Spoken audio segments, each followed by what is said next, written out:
This week's episode of Trash Panda Off-Road, we're going to start removing the motor out of the Bumblebee Tracker.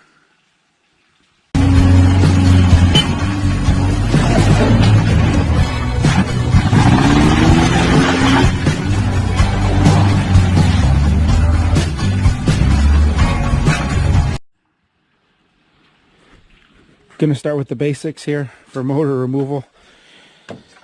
Radiator, it's currently draining. Then we'll unhook the hoses, take the strut bar out of the way. All the wiring's already been taken off and stripped because we're taking that to low range. Unhook the fan. Radiator we're keeping, fan we're not. Seeing what other pulleys down there we can leave on and get away with. Shouldn't be too hard. Motor mounts, pretty basic I think. Now that we've got the wiring out of the way, we should be able to get this thing pulled. And of course we'll have to pull the starter in order to get all the bolts for the transmission out. Make sure we got hooks here so we can lift it. Okay, let's go ahead and get started. We'll get the radiator pulled and the strut bar. That's probably a 14. You know how I always say that I'm not a mechanic? Yeah.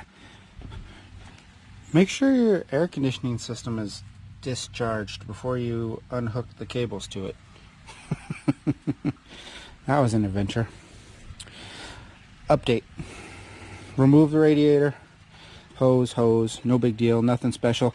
I'm going to go ahead and take these pillars out as well. Because I got to find a way to fasten it into the 94, is what they're telling me.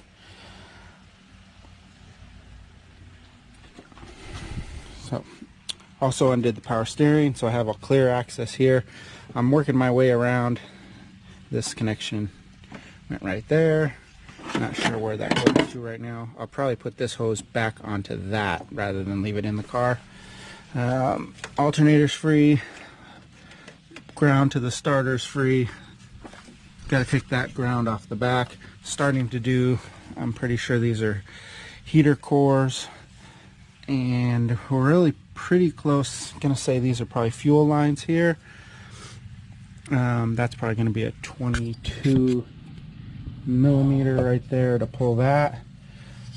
And I don't know, we're probably about a half hour, 45 minutes in, not too bad. Coming around to this side, throttle cable still got to come out. And then of course the 4 bolts on the transmission. I think there's only 4. Oh, and exhaust. I'm gonna have to get down and deal with exhaust too. Definitely can't forget that. And motor mounts are right on top, so that shouldn't be too bad. But yeah, went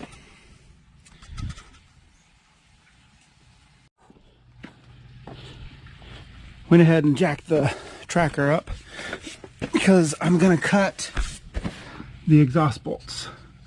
I looked into it, decided I didn't want to deal with it. There's enough room in there to fit a Sawzall blade. We're just gonna cut those. I'm gonna run new exhaust anyway. We'll figure something out.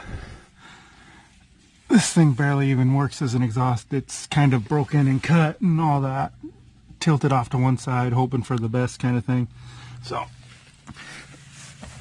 as far as the top part goes, got all of the transmission bolts out, except for the one that's down there.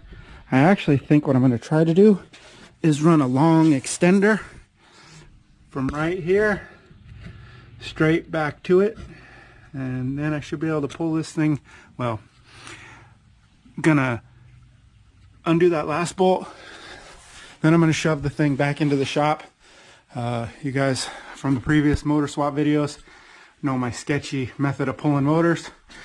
So we'll pull that motor out and stick it on that footstool over there like we've done with all the motors in the past.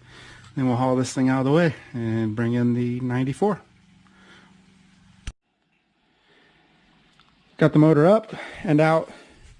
I did remove the bracket here, the motor mount bracket. It's right here. Goes on just like that. So I had more play. There's also a little what is that thing called? Not flex plate, shield, some kind of a shield. I can't remember. Anyways, that goes there. I know I'll remember later. You could see down in here, maybe, the transmission bell housing is cracked.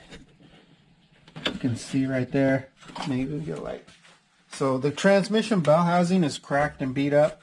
It's broken because the front differential broke with the mounting point. And again, I bought this as someone who used it as a gambler. So they really just kept on hammering on it. And that's what ended up breaking the bell housing and also the mount to hold the front third member in. So not going to use that part. Going to try to sell it. Not for much though. Just really want this car gone now.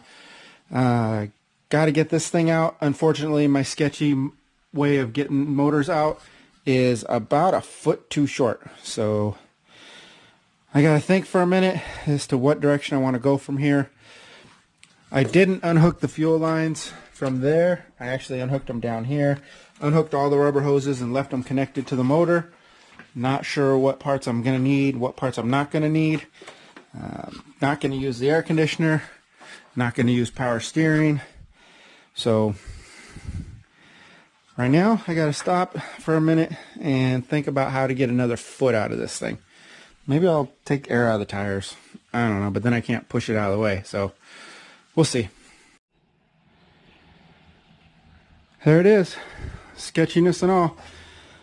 On my makeshift engine stand that I've used for all the other engine swaps that I've done. The messed up front end on that also dented the heck out of the oil pan. So not sure if I'm going to replace that. There it is. There's a good shot. Or just leave it.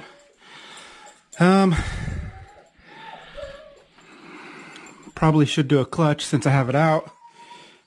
I guess that's about all, guys. The motor's out. Dogs are whining because they want to go in the house. It's getting dark. I still got to work tomorrow. So I'm going to head in and get cleaned up. Thanks a lot for watching, guys.